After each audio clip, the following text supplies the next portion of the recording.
Welcome to the What the Flick review of Game of Thrones Season 4, Episode 8, The Mountain and the Viper. Continuing review, I should say. We did give our initial thoughts right after watching the episode live on Sunday, but Steve was not there. He was across the country, and he has a lot of thoughts about it. I have rewatched it too many times since then, so we're going to give a little bit of our updated thoughts about what happened. All right, so it's the end of the day. Everyone's all gone. I made John stay. I just got off my flight, and I hustled over here just to do this because I am haunted, devastated. You'll never be the same. No, it fucked me up, okay? Yeah. So I watched it Sunday night, very late, around 1 a.m. East Coast time, and then I had to get up at 7 a.m. to go to a conference that I'm speaking at. Yeah.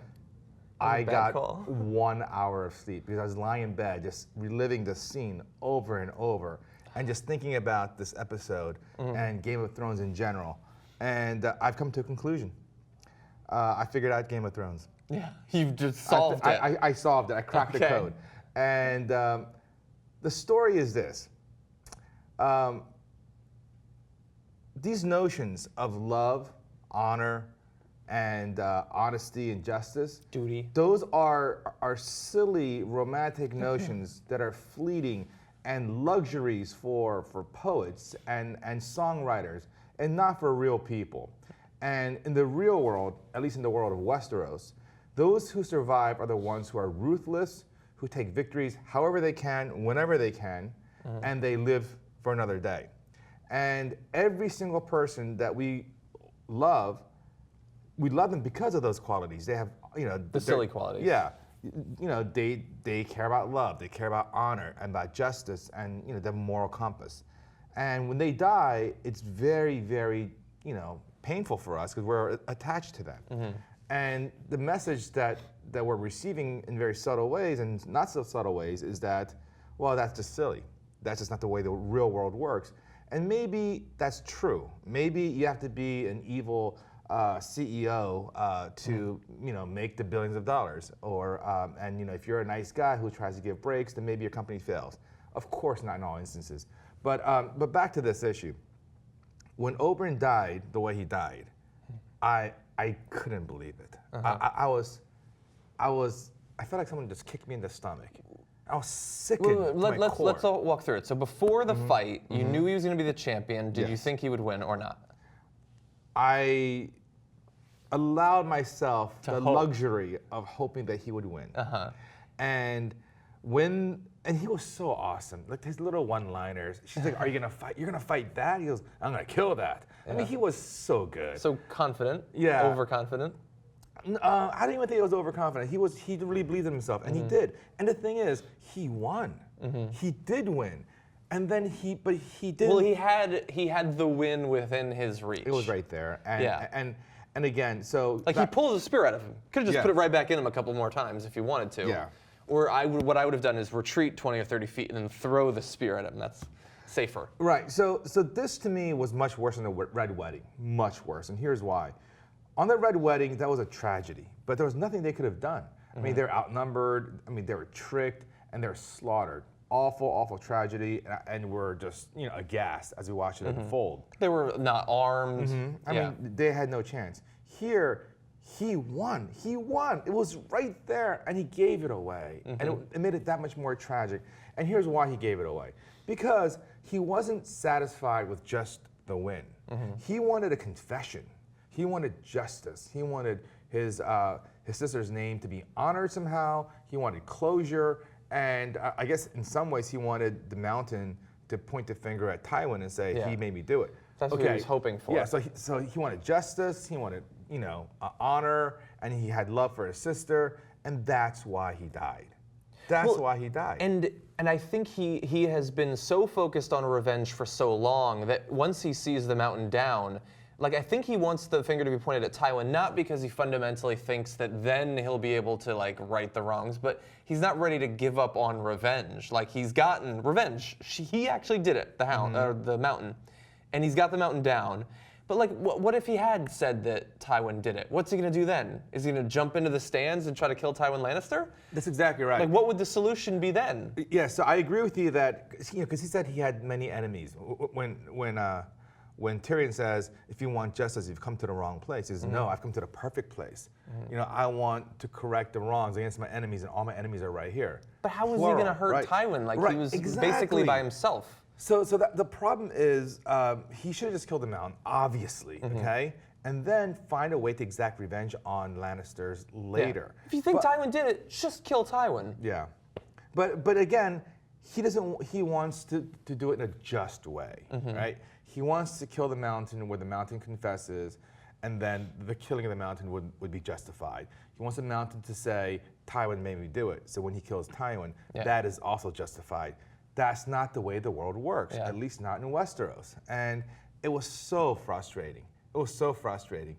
And it adds to my frustrations because in the 2 weeks that we had to wait for this newest episode, I rewatched all the old episodes. I went back to season 1, and it was amazing the transformation that I went through rewatching it. You get so much more out of it. Because in the first season, I was so confused. I was like, these names are... I can't keep track of who was who. References to places. Yeah, like they made references there's no way anyone could have known unless you read the book, right? So watching it again, I mean, it's actually very enjoyable for that reason. Oh yeah, I love it. And reading the books multiple times. Yeah, but I was amazed at the transformation that I went through on my feeling towards the Starks. Because the first time through, I loved the Starks. I loved Ned Stark, and I loved Robb Stark. I loved all the Starks, and I was rooting for them. But watching them again, I was so mad at the Starks. I was so mad actually at Robb Stark more than anyone else. And I was so mad at him because he wanted to be king, or he was kind of thrust into that role, but he accepted it. He was king. If you're a king executing a war, you don't have the luxury of falling in love and making googly eyes during camp, getting your wife pregnant and cuddling. You don't have that luxury. I'm sorry. You want to do that? Then go be a poet, okay? Go become a baker or something else. But you can't be king running a war. You can't do it. You can't be breaking vows to potentially very dangerous people who might turn against you, like the phrase. And you can't be executing the Karstarks because, again, these romantic and quaint notions of justice and duty and honor because the Karstarks murdered a couple of the Lannister boys. So he kills the Karstarks, he betrays Walder Frey, he pursues love, and the first time around I was like, oh, he's a great guy. Second time around, I think, clown. Clown, and because of him, you can sort of see it coming. You see the writing on the wall. And because of him, hundreds, maybe thousands of his guys died. They got slaughtered in the worst way. Like Yeah, well, it's interesting too that other wars in this world have been fought for almost the same reason. I mean, Robert Baratheon basically did his rebellion to save Lyanna Stark when Rhaegar Targaryen had kidnapped her. You had that. You had Drogo dies as a result of an injury he gets as he's going to attack Westeros because of his love for Daenerys. It can be your downfall. And the thing, like, I totally agree with you about how silly it is because going back to Oberyn, I mean, what is justice in this case?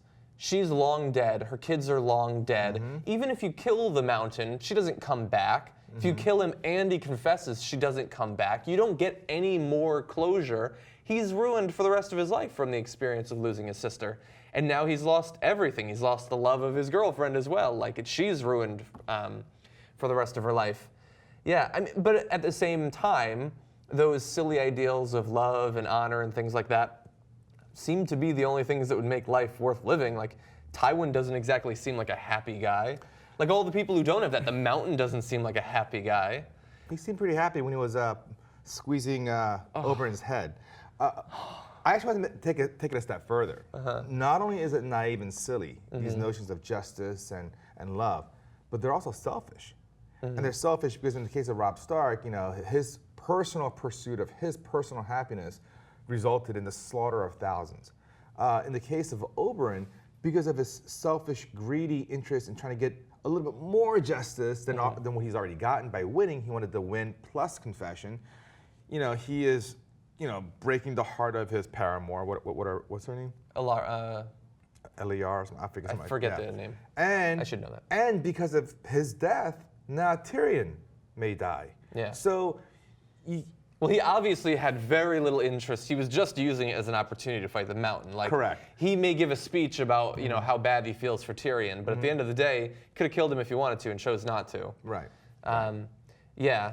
So that's obviously so rough. there's definitely an element of selfishness there. And now I want to take the same theme of this honor and duty. Wait. Before we move on, right. just so I don't forget, there were a couple of great lines that some people have now noticed, but some didn't. So he says something. He's talking to Tyrion before the fight, and he says, every man's the same, or size doesn't matter when a man's on his back. Obviously, comes back to bite him in the ass. Tyrion telling him to wear a helmet might have helped in this case. I don't know that would have helped him, and he might have actually lost the fight if his vision had been restricted.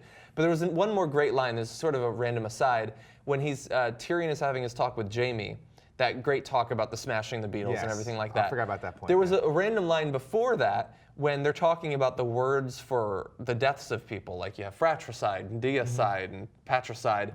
And Jaime comes up with an example of one they don't have a word for, and it's for cousins. And Tyrion just says, oh, that's smart. But I completely forgot that Jaime killed his cousin when he was escaping. He strangled the guy. And that came to his mind really fast. Apparently, he's still broken up about that. I forgot all about that, yeah. Yeah, so somebody on the subreddit said something about that. But that whole conversation between Jaime and Tyrion about crushing of the beetles, dunk, dunk. Right? Yeah. Is Orson some sort of analogy for the Mountain? Either the Mountain or God, I think. Yeah, because the Mountain literally crushed Oberyn the way one would crush a beetle. Yeah, so this is just a bit of I don't think these are spoilers, but if you don't want anything possibly to be spoiled, you should probably click away for at least a few minutes. So it was a little bit different than it was in the books. Okay. And first of all, the thing about Orson was not in the books. A lot of those awesome speeches aren't in the books. There's different ones. And if I recall correctly, and I could be wrong, it almost happens exactly the same in the fight, except they didn't throw in the Mountain accidentally killing a stable boy in the middle of the fight, which I thought would have been a great example of the randomness of this violence and everything, and how little it has to do with justice. But he punches in his teeth, and you hear that his teeth are basically shards at that point. And I believe he kills him by just punching with his metal gauntlet into his head, basically, and like crushing his skull by punching it. The crushing with his hands definitely was added to fit in with the Orson story. And it fits perfectly. And maybe it is supposed to be a metaphor for the Mountain, but I feel like that speech was too long. It has to be something bigger than just the Mountain. I think it's about God, that like you can look in the face of God and know that there's got to be something there, but to us it just looks like a beach full of beetle carcasses. Yep. All right, so I want to shift the conversation a bit to Daenerys and Sir Jorah. And I couldn't believe she would dismiss him because I thought so she had you would grown. vote with me and Cenk, who says she should have kept him. I don't even think it's close. I mean, Matt and Anna said, "Be gone." No, that's really. I don't mean any disrespect, but that's really poor critical thinking skills. A couple of things. One, obviously, the ones who sent the letter is sending it for the purpose of creating dissension. Because if Jorah were still spying, they wouldn't send the letter. They'd want him to be able to spy. They want to keep spying, okay? So that's number one. And number two, she's sending him away, not so much because of her inability to trust him going forward. It's to punish him for the hurt that she feels for having betrayed early on. So it fits into what we were talking about earlier about allowing things like love and duty and all that. Exactly, right? So now she wants some sort of like justice, right? Like you've wronged me in the past. I'm gonna hurt you. I'm gonna dole out some justice, and my justice is to get rid of you. Now, again, that's weakness. If she's gonna get rid of him, she should just execute him. Yeah. Okay. But he knows too much about her. Exactly. So instead, she's sending him away to fall in, to become an enemy against her, possibly. I doubt it. Or to fall into the hands of her enemies, where he gets to be tortured and then tells her secrets or whatever it may be. If you're gonna do it, then if you're gonna be a tough guy and be a badass and get rid of him, then go all the way and just execute him. Right? This half measure was bullshit. Okay. And again, it really goes back to her personal hurt feelings. You got to take emotion out of it here. I mean, if you want to live in the Westeros, friends, she's an enemies, SS, an SS. She wants to get to Westeros. But in the Game of Thrones, you win or you die, right? That's what Cersei said. And she should have kept him because he has served her so faithfully and so loyally for so many years after the initial incident. Here's what I would have done if I were her. I would have gone the other way. I would have said, I would have embraced him. I would have forgiven him, embraced him, and promoted him or something. Some kind of public proclamation that yeah, he fucked up, but he proved himself afterward, both in terms of advice and direct service. And if she does that, you know what happens? Okay, I mean, she already has him for life, but she definitely has him for life, forever. And I think this is a great example for everyone, that there is redemption, that there's opportunities, that if you screwed up, that if you truly repent and make amends for your wrongs, then the Khaleesi / the Queen of Mirin will forgive you and embrace you. And I thought she played it all wrong. Yeah. I think it's gonna hurt her. So I'm wondering if I should get into this because I don't think it's a spoiler. They just chose to go in a different direction in the show. So he says when he's talking to her, he says, "I have loved you." Yeah. And they go more in detail in that in the books, that he saw her as sort of a daughter and sort of a protege, but he also saw her as a woman, like he wanted to be with her. You could see that when Dario was coming out of her rooms in the morning. You could see he was affected by it, and not just as an advisor. And so that's potentially another good example of he was in a great situation in terms of being an outcast knight who had found an extremely powerful woman who wanted him as an advisor, and yet he was being affected by this completely misplaced belief that he could end up with her, that she would love him back or she would be attracted to him or something like that. And I don't know, perhaps if he hadn't done that and hadn't been worried about her being like sort of personally betrayed, maybe he would have come clean about having spied on her earlier. I don't know. It's always easy to say it's better to just get it out there, but it's hard to actually do it when we see the consequences when it happens. This is like, let's say, a man and a woman, they're dating, then they get married, and like 4 years later, somehow she finds out that early on in their relationship, he cheated on her. And since then, he's been great, but he cheated on her like 4 months into their relationship. Yeah. And 7 years A lot would later, break up with him. Yeah, a lot of people would. See, that's a dumb move. The thing is, though, if you know that they cheated on you once or spied on you once, in this case, then can you really trust them saying, "But I haven't since then"? They lied to you originally. Maybe they're just going to continue to lie to you. And yeah, look, I do think that she could have kept him. I think that would be better for her and better for him. But who knows? I mean, in the future, maybe something would change. If she made an assessment that he is no longer trustworthy and she doesn't trust him anymore, then if that was her actual judgment on this, then it's fine. I mean, I disagree, but I think that's a rational choice to make. But if she's getting rid of him because she's mad at the prior event and not really assessing the present, then it's a wrong choice, right? You can hear it in her voice. That's what it is. That's why. She's hurt. Yeah. So in my example of the married couple, if the wife believes that he's going to cheat on her again and again, and she gets rid of him, that makes sense. I agree with that choice. But if she really believes everything was totally fine for the last 7 years, and I believe him, but I'm so angry and butthurt about that incident, many years ago, I'm going to get rid of you anyway. That's dumb. That's dumb for both of them. She's hurting herself and the. So in this instance with Daenerys, I think she screwed up. Yeah. And I think it's going to come back to hurt her in the future. Maybe. Yeah. Now, so one other thing, I do want to circle back to Oberyn for a little bit, just because it's been a unique experience. So this whole time, 2 seasons that I've been doing the reviews. Up until recently, when we added Matt, I was the only book reader.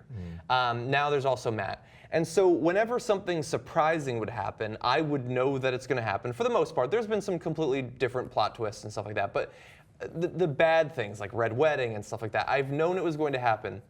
I knew, obviously, that Oberyn was going to die, unless they decided to change it massively.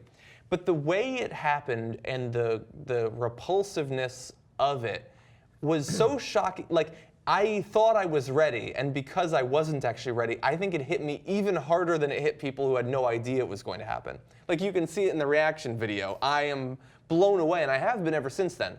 And so I've thought for a while about why it is that this death in particular has been so hard for people to deal with, even compared to things like the Red Wedding, which coming out of the books is a far more shocking event than Oberyn's death.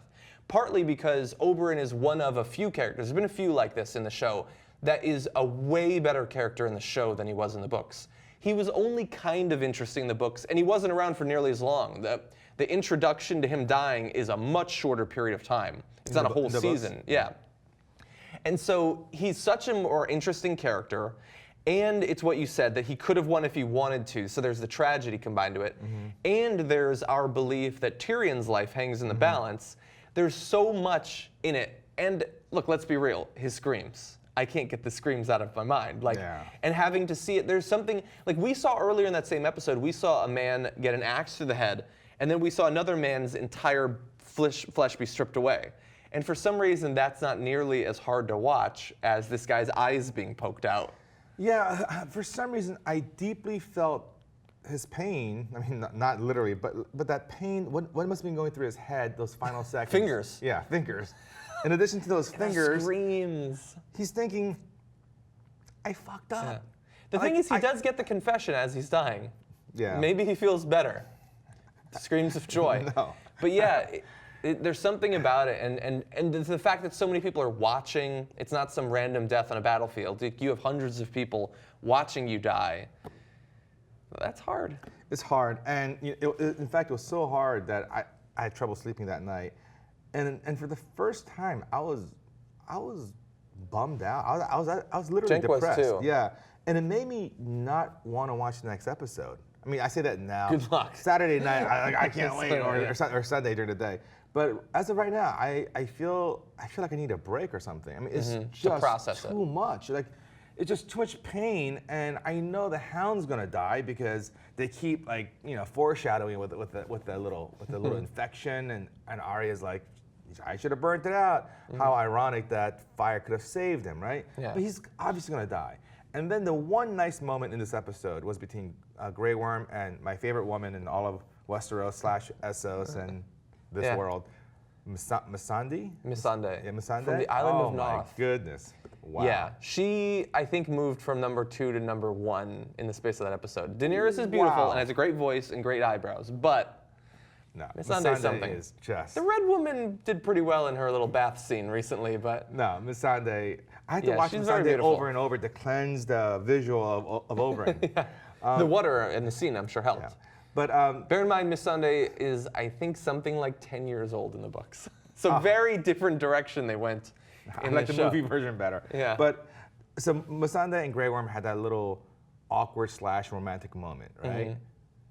It totally depressed me because I'm thinking dead, right? Whenever something nice happens, I'm thinking dead. Yeah. And the show was initially awesome because of how unpredictable it is that anyone can be dead. But now I feel like one of those puppies that are hopeless. And You've been beaten too many times. I've been beaten. I'm just waiting for the next electric shock, and I'm just nervous whenever I see anything nice happening because I'm like, they're gonna be dead. They're gonna be dead in the next episode in the most horrific and tragic fashion. But you do have to bear in mind though, like it's easy to focus on the people who've died. And recently I saw it was a picture they'd photoshopped of George R. R. Martin's head on a body that's stomping on all these beetles, and each of the beetles is the head of a character. But I mean, Arya's still alive, and Tyrion's still alive, and Jon Snow is still alive. Like, there are a lot of characters that have survived for many, many seasons now. So you never know. It is amazing to me that the show has been so able to keep shocking its audience. Like, you had Ned Stark, you had the Red Wedding, then you had Joffrey, then you had Oberyn. Like, they keep dishing out the shocks. Although, again, I do have to say, from my experience in reading articles and also watching like the reaction videos, the Red Wedding had a lot of reaction videos online. But people seem to be affected by this most recent one in a very different way. Yeah, I really feel like they're close to the edge where they could turn people off. Yeah, it's just too much, and it's funny because I see myself just kind of like embracing any small moment. So when Ygritte doesn't kill Gilly and just goes shh, I was like, oh, that's nice, so sweet. Even though she randomly slit her throat and speared the horror. She killed a whole bunch of other women, but she saved this one. Oh, she's an angel, right? But it's funny though. I watched the videos the second time with Lisa, and when Ygritte came into Molestown and started killing people, she was like, woohoo! She like sees Ygritte as like this I don't know, girl power sort of character. I'm like, she's randomly just killing people. There's no reason. There's something really appealing about Ygritte. Like she's.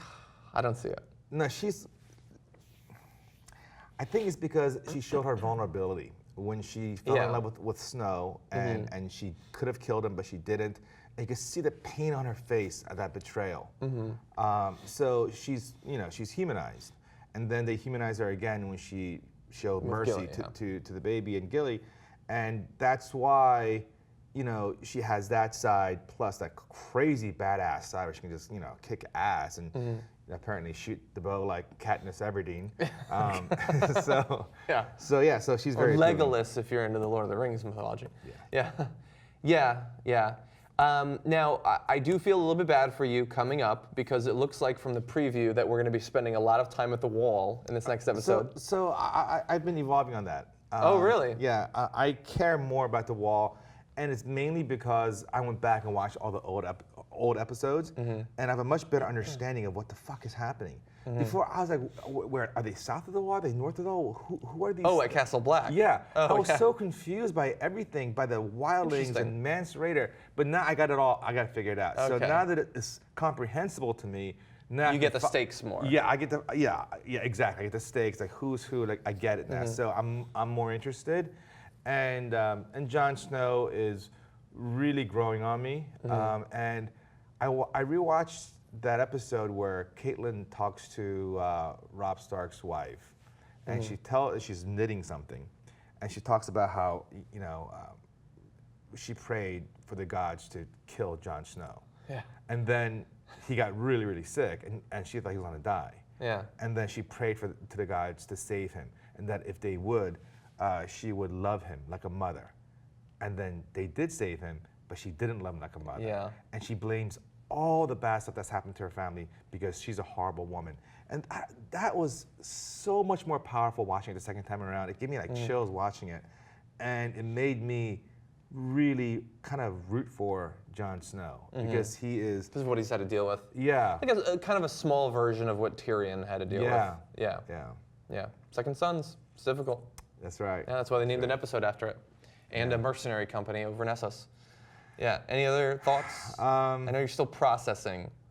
No, I mean that's pretty much everything. Yeah. One last thought is this. I really feel like George R.R. Martin has embraced everything that Nikolai Machiavelli wrote in The Prince. Right? Yeah. I mean, how to gain power, how to hold power, and how to fight your enemies and your friends. I mean, it's so people like Varys and people like Littlefinger and even Grand Maester Pycelle. Pycelle, he acts all like a little old, frail man, but behind the scenes he's like fucking whores left and right. He's like bench. He's like he's Sun Tzu. Yeah. So I mean, these guys, they survive. They survive kings. They survive different hands of the king. Yeah, many different regimes. Yeah, and it's amazing, and that's because they're ruthless, they're quick and nimble. They change their allegiances as necessary. I mean, Littlefinger betrays Ned Stark, but that's really Ned's fault. I mean, he kind of had a choice. I mean, Littlefinger had a choice to back the queen or Ned, and Ned wasn't willing to. Play hardball, so he had to go with the queen. I think they would have been okay. Yeah, and Varys, he betrays Tyrion at the trial. Even though it's hard for him, obviously. Even though it's hard for him. And Varys serves the kingdom. He wants peace and stability above anything else. Yeah. So those guys, they survive. And people like Robb Stark, Oberyn, Ned, all dead. Yeah. So... that's a depressing thought. Yeah, so read The Prince. It's very good. Exactly. Yeah, it'll give you a good preview for the next season of Game of Thrones. Exactly. Anyway, so we just wanted to talk over a few of these things because we've been thinking about them a lot. I have a feeling that you probably have been too in the wake of that episode. It'll be interesting to see what they do with the final two episodes. Traditionally, episode 9 is the big episode of the season, but it's coming after at 8 in this case. I don't think it'll be able to stand up to it. Maybe in terms of like the set design and stuff for what looks like it's going to happen at the wall. One last thing. I don't believe Tyrion's going to die. I can't believe it. I won't believe it. Even if he's dead, I'm going to pretend I'm dreaming of that episode that it didn't really happen. He cannot die. Why do you think that? You think that would be jumping the shark? Too many people would hate the show? I think it's jumping the shark. Yeah, I think it's too much. I think people would be really affected by that. I think they'd be really affected by Daenerys. Arya to a slightly less extent, Yeah, I think. I agree. But this is Game of Thrones. I would actually be, yeah, I think Tyrion is number one on my list. If he's dead, it's just too much. Okay. And fuckers like Ramsay Snow and Roose Bolton are having He's a thriving. wonderful father-son moment on top of a mountain, looking at their conquest. They're all happy, and Oberyn's face is getting smashed in. Like, come on, give us something, Like, Well, bear in mind, his hot bisexual girlfriend is now back on the market. Somebody should jump on that. yeah. Yeah. Anyway, okay, right. so if that does happen, if the worst happens and one of those untouchable characters does die, we will be here to provide Game of Thrones related therapy for you. Not me. I will be in therapy. This won't be enough? Yeah. Okay, anyway, we'll see you next week, guys. Thanks.